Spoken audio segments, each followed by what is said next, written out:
everybody, this is the last, I think, of the lectures to supplement the material on Moodle. And as I say, this goes to the chapter on computer crime, deals with computers in society, privacy, all of those different things. So computer crime, remember, is hard to define. It's estimated to be $15 billion or more per year. It's estimated that there are 15 million victims of it every year. And, you know, as I say, companies don't want it to be known that they've been compromised. And so there's a whole lot of things out there about articles. I've got an article that I'll post from the software company WebRoot. It's a very good source of information there, type of deal. We'll talk about WebRoot a little bit more in a minute. But about computer crime, I post that article on Moodle for you. But most of the time, the criminal does the crime for the thrill of beating the system. Most computer crime is done by past or present employees. Very little is done by hackers. They get the publicity, but most of it is done by employees. Folks, as you work your way up through life into management, whatever, please, when somebody leaves your employment, get their access to the computer system removed. Especially if they're being escorted off the property. That is when you are most vulnerable to computer crime. I mean, years ago there at Madison Park, where the company office is, we had a lady who was working in the common secretarial service for all of us. And she was let go. And she logged in the next couple of nights and removed a whole bunch of files for work that they had done. Luckily, we had a very good backup policy and all that. When she filed for unemployment, they were able to prove that she had done it. And not only did the administrative law judge deny her unemployment, but he referred, or she, whoever the judge was, referred this lady to the district attorney for prosecution. So many places don't remove people's access.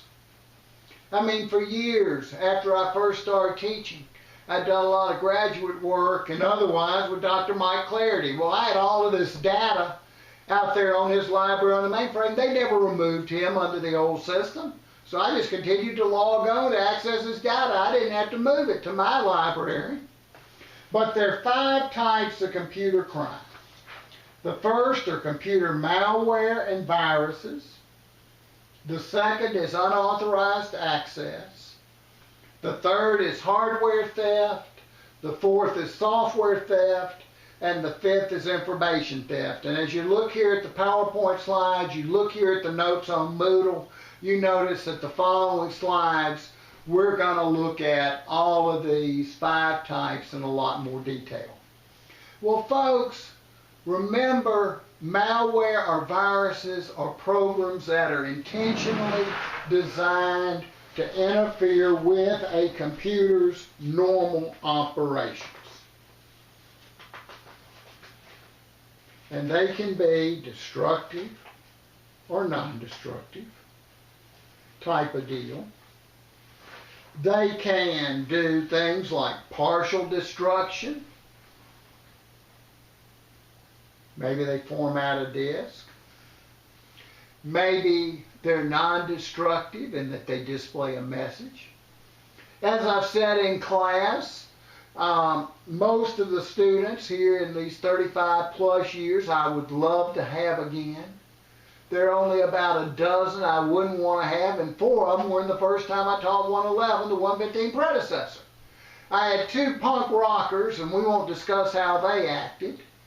I had another guy who became an attorney who was disbarred. And then we had a guy who intentionally gave several of us in the department a disk with a virus on it, just as a way of causing problems.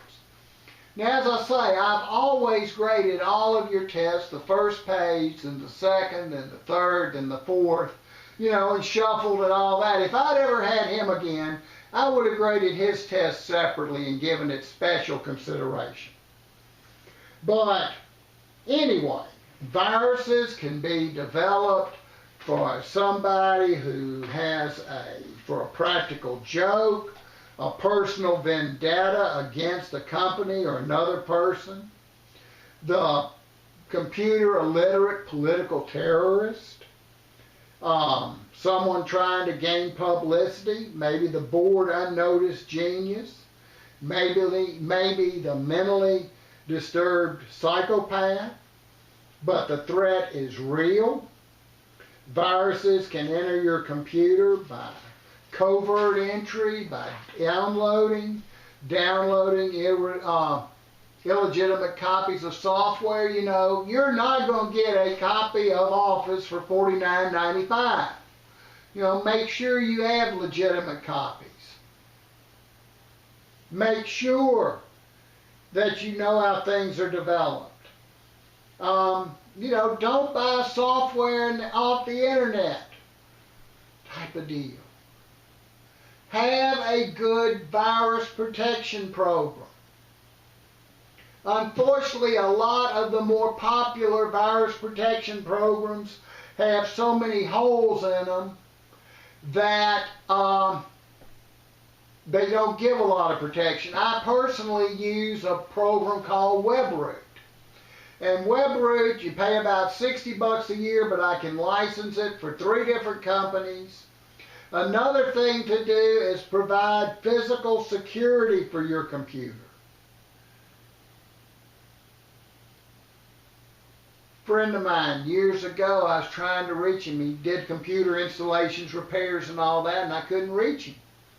I finally got a hold of him a couple of weeks later. I said, "Tom, where have you been?" He said, "Well, I've been up at so-and-so up north of town." I said, "What were you doing up there?" And he said, "I had to re-image all of their computer systems." I said, "What happened?" He said, "Well, a couple of Saturdays ago, one of their employees went in. His kid went with him, had a diskette," says how long ago that was, "and wanted to play a game. Unfortunately, that diskette had all types of viruses. The kid inserted it into the main server, and it put viruses on all 50 machines in the office.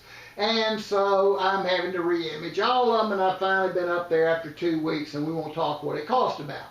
Provide physical security. Or you also got to think about, and there's an article I have out here, I'll link for you, from Fox News about fake celebrity websites and them having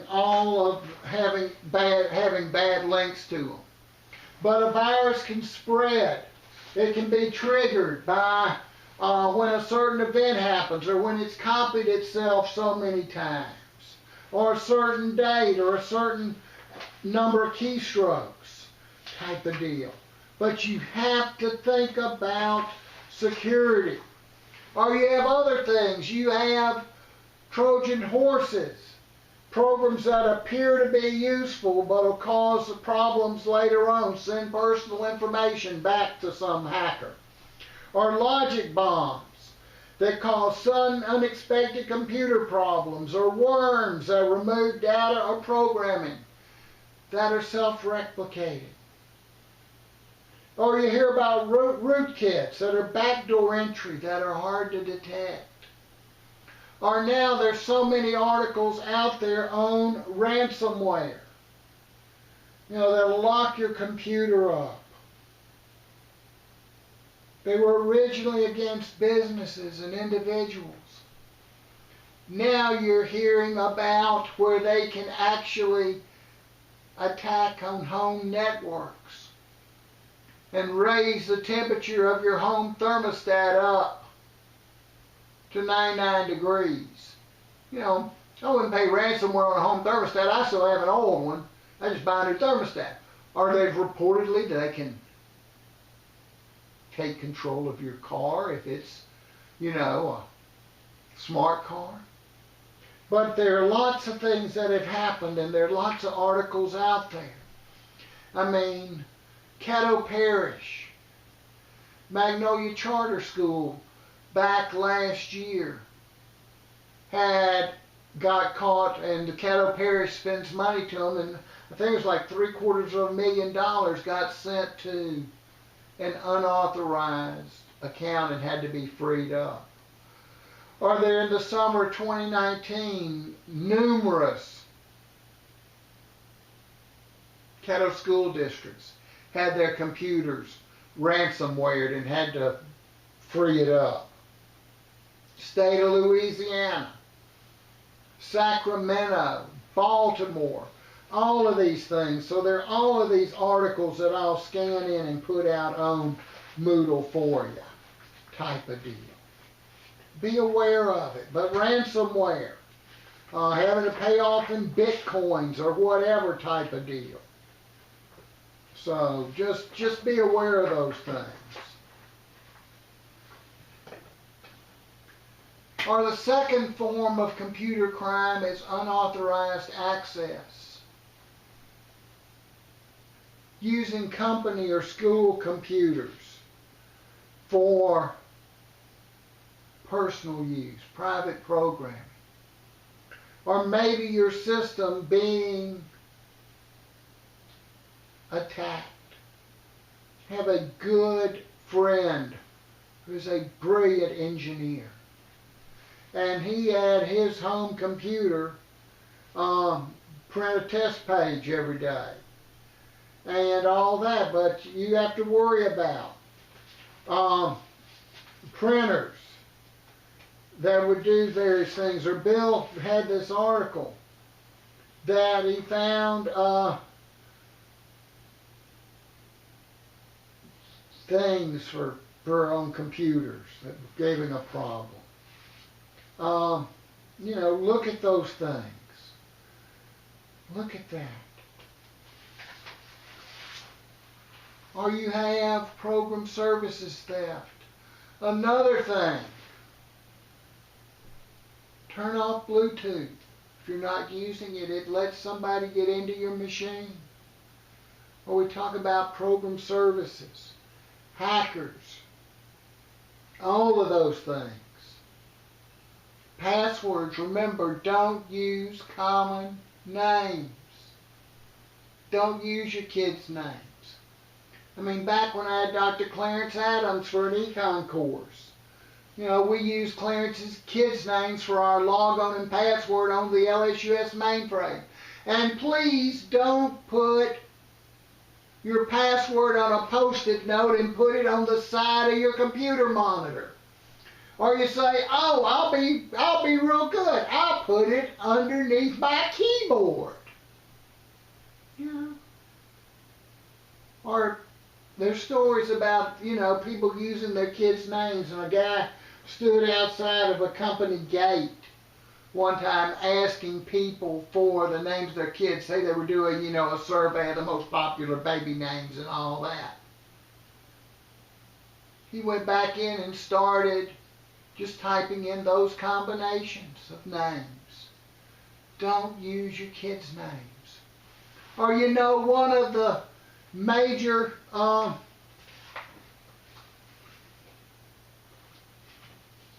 security questions is, what is your mother's maiden name? Well, folks, if you post pictures of the family reunion, dinner, whatever, and there you've got a picture of Uncle Tom Smith, and you put it as Uncle Tom Smith, well, suddenly right there you know that your mother's last name was Smith. Or there's an article I've got for you out here on from American Funds Group, just an article on passwords and strength. Another way on preventing unauthorized access, folks, is remember computer passwords ought to be like underwear. Don't share them with anyone else and change them often. Or we look at biometrics, a person's physical characteristics in determining who they are, type of deal. Retina eye scanners, voice print, hand prints, thumb prints to log on to your laptop or tablet. Please invoke those. Or you hear the term about man traps used a lot. And that's where that you have one form of security to go into a given location, room, and then you have another form that actually gets you into the secure area. So if both forms of security don't match, you're nicely contained until the authorities can get there and interrogate you or whatever. Or another form of preventing unauthorized access or dial-back. You don't see dial-back modems anymore where it would break the connection, but now you have secure entry or designated PCs. A token.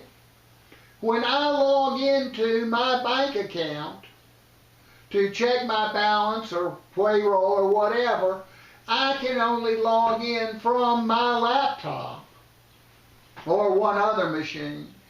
Even if somebody had my password, log-on ID, and all that, if they weren't on this machine, they couldn't log into it. Or now you're seeing things like secondary logins where maybe you log in on a secure thing, your bank, finances, whatever, and then it sends you a code by text. All of those things on secure entry, designated PC to make sure that you are the authorized person to get into that computer. Or you see like secure wireless access, WPA, Wi-Fi protected access. Folks, please remember and have a password on your home network. Remember that signal can travel for hundreds of feet. Or you hear the term SSID for Service Set Identifier, where you can hide the network where nobody, unless they know the name of it, can get to it. Protect your home network. Or you hear the term botnets used by cyber criminals to steal or send spam or email, or zombies, remote control of your computer. You know, where you clicked on attachment with malicious code. Or watch email things. You know, don't open email that you don't know. One thing that I do is I open email on my web server before I download it to my computer and delete things. Or you hear the term about denial of service. Cyber criminals attacking a company. Or a few years ago, Estonia, former Russian Republic, got attacked for a whole week. Banking, government, electrical. Oh, I have an article out on Moodle from back January 11, 2019, where this guy attacked, by the name of Daniel Kane, attacked the African phone company which crashed Liberia's internet in 2016. And as I say, he had all the biggest cyber crimes back then. So just protect things. He had a botnet that just went in and stole all the information. So, you know, you want to think about firewalls, hardware, proxy servers. The second form, or third form, is hardware theft. Stealing computers. And folks, it could be in business, where back when random access memory prices went through the roof, and people were going into companies and saying, well, we're here to work on the computer system. But it turns out that they were going in and taking RAM chips out. Or way back 25, 30 years ago at school, a couple of people went and tried to steal a great big IBM mainframe terminal and went wheeling it on a cart down the sidewalk. But the other thing with hardware theft is think about the number of PCs and tablets and laptops that are stolen. Have security, a password, a passcode.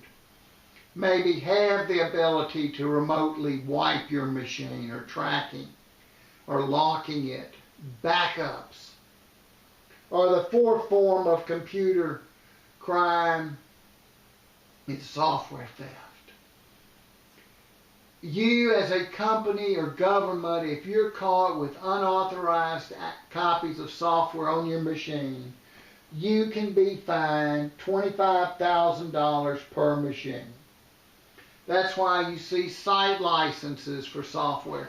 As I've said, for y'all as students, being able to go through and get all of this software for low cost, please, then you have legitimate copies of it. The fifth type of computer crime are information theft. Stealing credit, account numbers, or business sabotage. I've unfortunately been dealing with a thing where a company set up a fake website and I was sending stuff to them. Business sabotage, you're using personal information, spreading false information, spreading information about consent. Some of y'all remember about a year ago there was a thing over at Minden where somehow a police officer or city councilman was pretending to be a different councilman or police officer and saying false things. Or you hear the term phishing, P-H-I-S-H-I-N-G. Attempt to obtain personal information, credit card numbers, and all that. Folks, y'all can be wonderful resources for others in your family. Whether it's phishing, where they attempt to take personal information, account, credit card numbers, whether it's farming, where they try and get personal information into fake websites, spoofing, where you enter your information into an address that's not the actual website.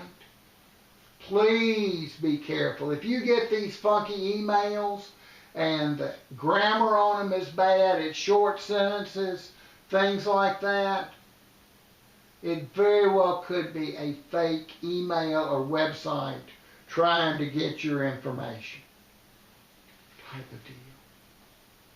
Or fake emails, phone calls.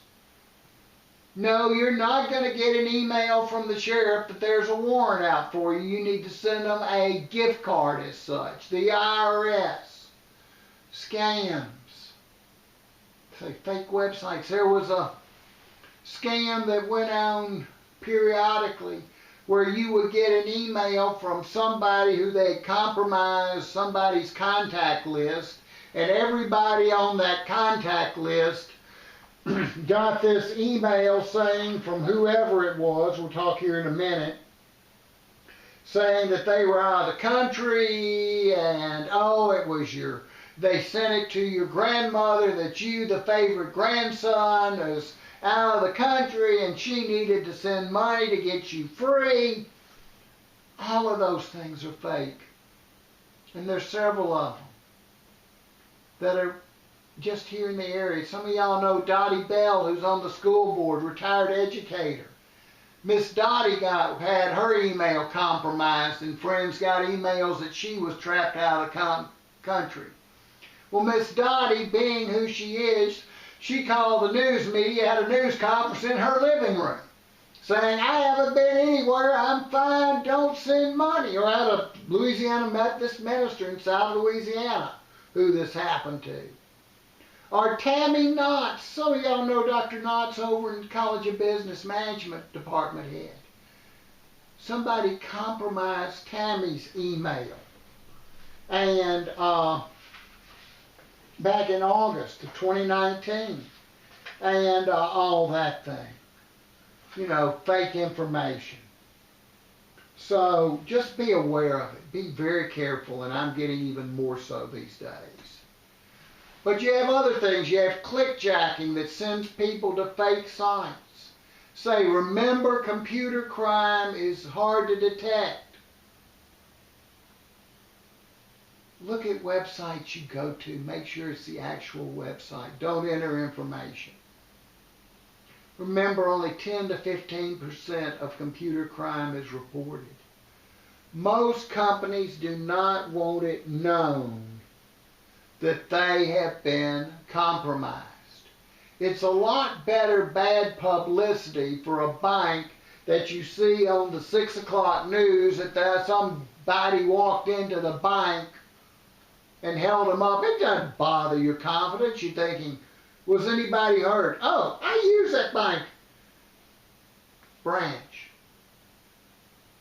I got to check on, make sure that you know the folks there weren't shook up. The bank doesn't want you to know that the executive vice president downtown stole $100,000. That shakes your confidence in the bank. But you got other areas of computer crime where it's used for pornography, unfortunately. Or back in 1989, Congress passed the Computer Fraud and Abuse Act that said it was a misdemeanor to know how to access the computer system. It was a felony to actually access it. And it said any one of these three things will trigger you being prosecuted. A, if you access any computer across state lines. B, any financial institution insured by the federal government. Or 3, any federal computer. Every month when I log in to pay my employees, withholding, Social Security and all that, way up on the computer screen as I log in, comes up this big screen saying, you know, I'm entering a federal computer. I've got to abide by all those laws, things like that. So you got to think about securing the device with logins, programs. Don't leave the computer in the lab or classroom or whatever. Don't leave it unattended. Folks, it doesn't take long for somebody to go in and erase your files. I mean, years ago we had an incident out on campus on the mainframe where a student sat down in one of the areas and in 15 minutes moved years worth of data. Luckily, computing services were able to restore it. The university asked what they should do with him. We said he ought to be expelled. Unfortunately, they didn't do that. But you got to think about system failures, uninterruptible power supplies, all of those things. Or you got to think about security. Secured waste. Don't throw things away in the trash can. I mean, way back when I was in a post-baccalaureate program at Tech, my roommate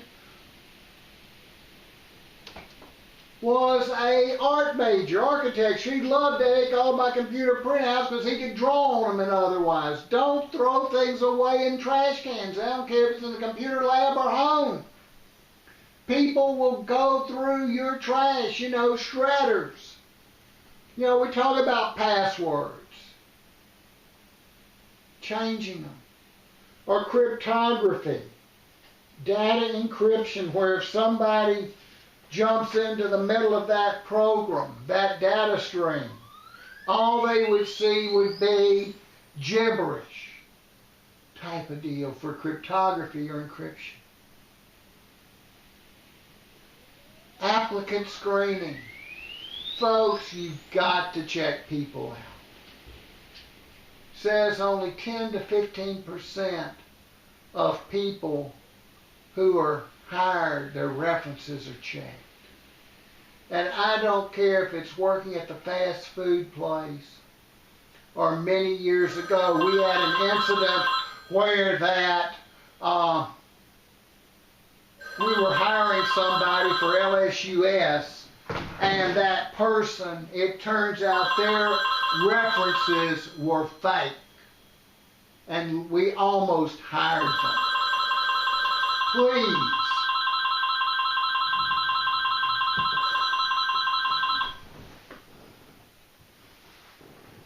Well, that ends this part of the video. When power comes back on, we'll make part 2.